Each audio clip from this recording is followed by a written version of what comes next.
Hey, I'm Stephanie, and it's time to stumble into style.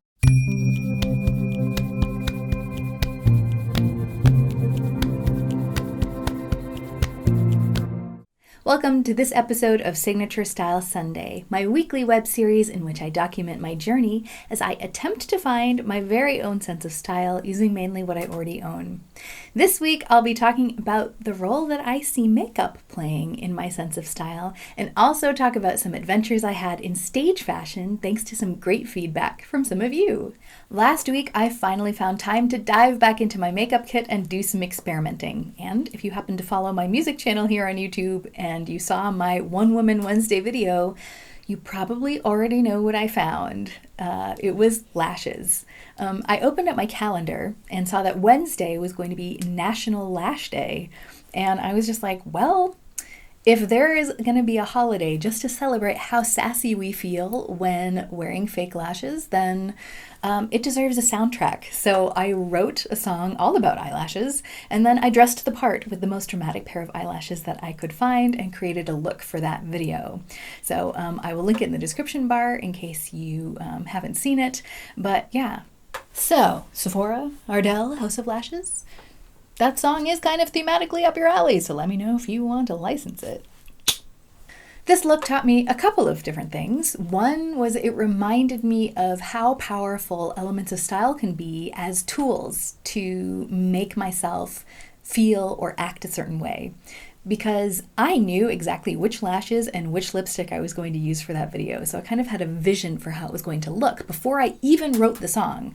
And I feel like it really influenced the tone of the song because I tend to normally have kind of a folksy vibe for a lot of my solo material. And the attitude of this song was definitely sassier and groovier than what I would normally have done. So I really feel like those lashes influenced the style of the song. It was just kind of fun to see that in action. The second thing I learned is that look is not stage friendly. I'm not that great at putting on fake lashes. It just takes me a lot of time and a really steady hand. And if I'm busy and running around stressed out before a show, those lashes are gonna end up on my eyebrow. So that's not going to be an element of my stage style. And the lip gloss, as much as I love the color and how intense it is and just how it is eye-catching, but it's a little goopy, and so it got on my teeth. I kept having to wipe my teeth off between takes, and I know that if I wore that on stage, that, if my lips brushed the microphone, that stuff would be all over my face within the first song. So I kind of knew that already. If I do a bold lip on stage, I tend to use only liquid lipsticks because they're not going to do that. But it's always good to have a reminder, and this was definitely a reminder. So when it came to stage makeup this week, I avoided the bold graphic look that goes in the direction of that video, and I stuck more with my smoky eye. However, I did try to look at it from a more objective perspective this week, and I think I discovered that as much as I absolutely love creating a dark, dramatic, smoky eye look, I don't really think it suits my face shape. Because if I take an objective look at my bone structure, I feel like I have a relatively prominent, relatively heavy brow bone, and so it kind of throws my eyes into shadow, especially under stage lights. So I feel like it's important for me to make sure that I bring a lot of light to this area. So I did my smoky eye, but I made it more of a wash of color instead of a dramatic statement eye. So I used soft grays instead of blacks to contour the eye, and then I used these. They're some of my favorite shadows because they've got like a really finely ground mica particles in them. And so when I put it on my eyelid, it looks almost like a wet gloss, even though it's just a normal eyeshadow. So I had a lot of fun with that. And I think in the future, I'm going to have to work more with soft washes of color on the eye, just because that's what suits my bone structure better. I know that in the past when I've worked with makeup artists before a show, that they always want to do a bold lip. That's always what they want to do when they see my lips. And I honestly like that look. The only problem is normally I've got a microphone in front of my face the whole time. So this is all you see of my lips when I'm on stage. It's not a lot. So that's always why I've been kind of hesitant to go heavy on the lips, just because nobody really sees them when I'm on stage. I don't know. I'll definitely keep experimenting, and I'll update you if anything, any epiphanies happen. Speaking of stage style, I got a lot of great and inspiring feedback from a lot of you this week. And so I thought I'd share some of it, just because I feel like if it inspired me, then maybe it might also inspire someone else. So the first thing is my friend on Instagram, Warpaint Review. She suggested that I start a hashtag that anyone can use who's experimenting with style, so that the whole community can kind of join in and we can all get inspired by each other. So I started the hashtag style stumbling, and she used it in a post, and this was the outfit that she tagged, and I think it's stellar. I love that dark purple eyeshadow and how it's reflected in that washed out purple of her skirt. I love the juxtaposition of dark versus light, and how she put, that really soft, feminine, flowy fabric right next to that like really harsh industrial boot. And I think that's great. And I think I might have to use that as inspiration for a look, because it was beautiful. So thank you for sending that to me. It's already got the gears turning. Zach also sent me a picture, and it was of a pair of new shoes. He's decided to experiment with a pop of color, so he bought blue shoes. And his experimentation with the pop of color is what actually inspired my insane pop of color on my lips in that music video.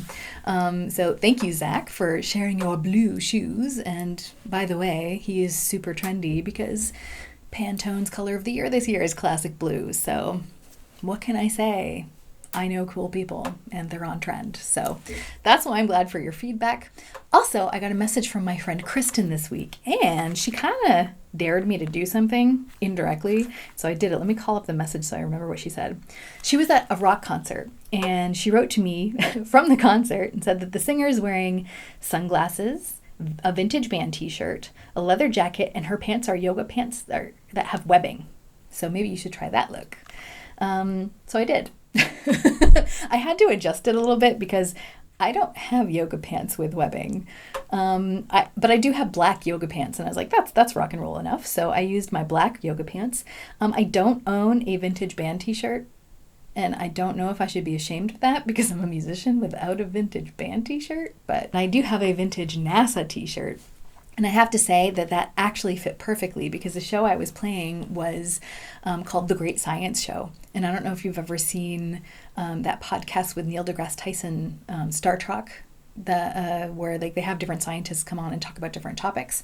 And then a lot of times they'll also have like a comedian or a celebrity on there as well. I was invited as like the artist guest. And so like it was that format where, scientists were talking about different things, and then I performed a little bit and talked about the science of singing. I don't know. I was like the most unscience-y person on stage, but I really liked that I got to be on stage with scientists. And I thought it was cool that I got to like fit the look to that. So I wore a leather jacket, or a faux leather jacket, my vintage NASA t-shirt, my unwebbed yoga pants. And instead of wearing sunglasses, I thought it might be a little bit more fitting for the event to just wear my normal glasses, because I don't know, I look more like an intellectual that way. I don't know. That's what I did, and I was happy with it. So thanks, Kristen. Thanks for the mini dare. It was a lot of fun to dress up like that. And then Naomi and Jen, lastly, sent me some other great comments where they're like, you should totally play with accessories. And they are very right. On this style journey, I kind of am thinking in 4 categories, like how I can use makeup, how I can use clothing, how I can use hairstyle, and how I can use accessories. And right now I've only like brushed the surface of like makeup and clothing, and I still need to get into like hair and accessories. So you girls are definitely right, and I definitely need to start thinking about accessories. Just a little bit overwhelmed with the sheer amount of possibilities. But accessories I think are superb. So I will definitely be getting into that. And Naomi was like, you should try experimenting with like funky jackets and like really cool tights. And I was like, yes, like yoga pants and a leather jacket. So that was my attempt. I don't have any I don't know if I have any cool tights. I'll have to look. Because that's also a really cool idea. So Naomi, thank you for that. And that is it for this week's video. Thank you so much for the comments and support on the last video. I love hearing from you guys. And thank you so much for watching today. I hope you have a wonderful week, and I also hope that we can all remember that even stumbling can be a form of moving forward. So let's stumble in style.